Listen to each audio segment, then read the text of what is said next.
हमारे ठाकुर जी अपने औलाद के लिए स्वयं आते, उनको किसी को भेजने की जरूरत नहीं है। मेरा औलाद, मेरा बेटा, मेरा बच्चा है, मेरा भक्त है, मेरी सबरी है, मेरा नामदेव है, मेरा रैदास है, मेरे कबीर है, मेरी जना है, मेरे नामदेव है। उनके हृदय में यह भाव है मेरा अपना है।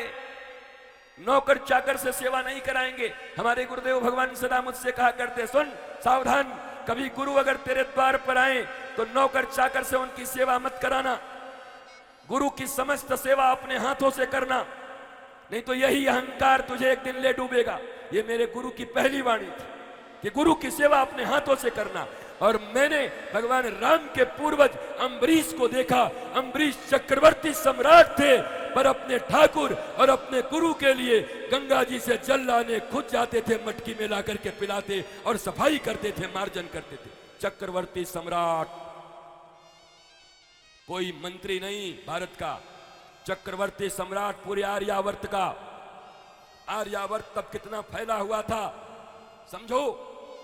ये जितने अफगानिस्तान, ये वो फलाने ठिकाने, भारत की तब सीमाएं क्या रही होंगी। उस भारत के चक्रवर्ती सम्राट थे, एकमात्र सम्राट थे। कौन?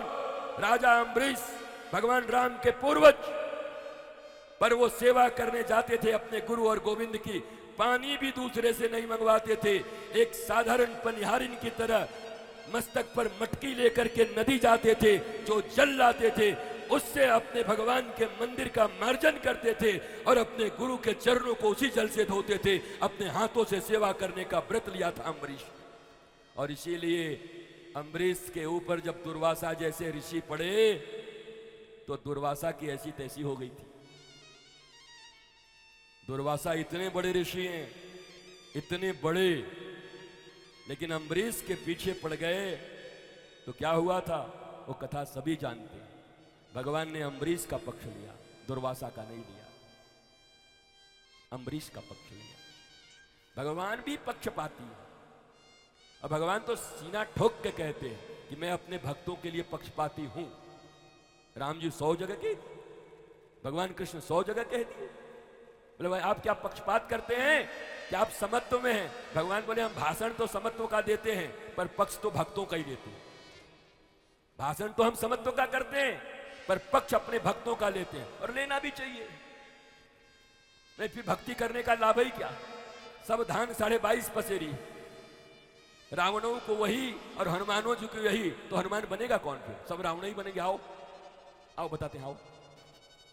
आंख नीचे रखो तो अपराधी बोलते हैं, आंख मिला के बात करो तो बोलते हैं बाप से निगाह मिलाएगा। मैं करूं क्या?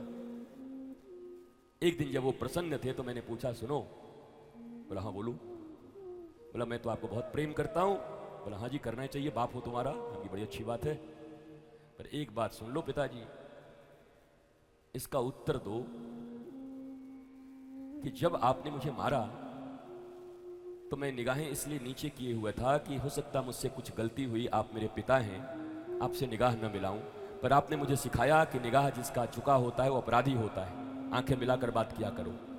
और जब मैंने आंखें मिलाकर बात कर ली तब तो आपने कहा कि बाप से आंख मिलाता है। आप मुझे बताओ आपने मेरे लिए कोई दूसरा रास्ता छोड़ा? नहीं। मेरे पिताजी बहुत श्रेष्ठ थे, प्रिंसिपल थे, और वो समझ गए। बोला अरे मुझसे तो भूल हो गई। अरे नहीं आप पिताजी आपसे कैसे भूल होगी, मेरी उम्र इतनी छोटी थी, उतने बड़े थे। उन्होंने कहा मुझसे भूल हो गई है। मैंने ये कह दिया था कि अगर ऐसे करोगे तो मैं कुछ सीख नहीं पाऊंगा, क्योंकि मैं तार्किक हूं, प्रश्न पूछूंगा, कोई मार्ग बताओ। उन्होंने स्वीकार किया नहीं, आंख मिलाकर बात किया करो, झुकाने की जरूरत नहीं। आंख मिलाओगे, कभी झूठ बोलने की इच्छा भी होगी तो नहीं बोलोगे, क्योंकि पिता के आंखों में भी वो तेज होती है कि जल्दी झूठ बोला नहीं जाता। बोला डन? बोला डन। बोला आज से आंख मिला के बात करेंगे। मेरे प्यारे बच्चों, जीवन में तुम्हें भी कई बार ऐसी दुविधाएं होती होंगी माता पिता के साथ। क्या करूं, ये करो तो ये बोलते हैं, ये करो तो ये बोलते हैं, ये करो तो ये बोलते हैं।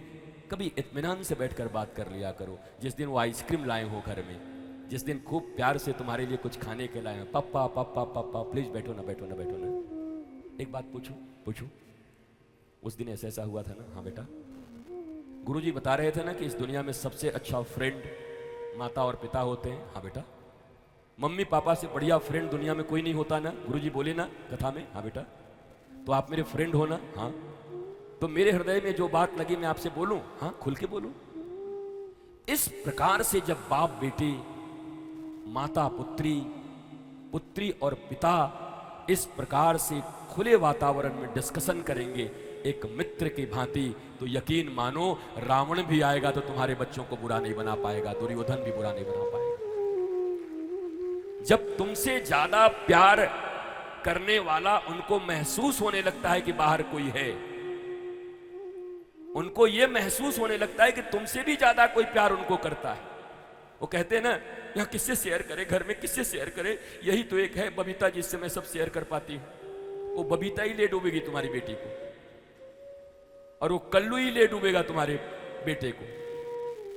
तुमसे ज्यादा मित्र कौन होगा, तुमसे ज्यादा अपना कौन होगा। तुम अपने होके भी अपने जैसे नहीं रह पा रहे हो।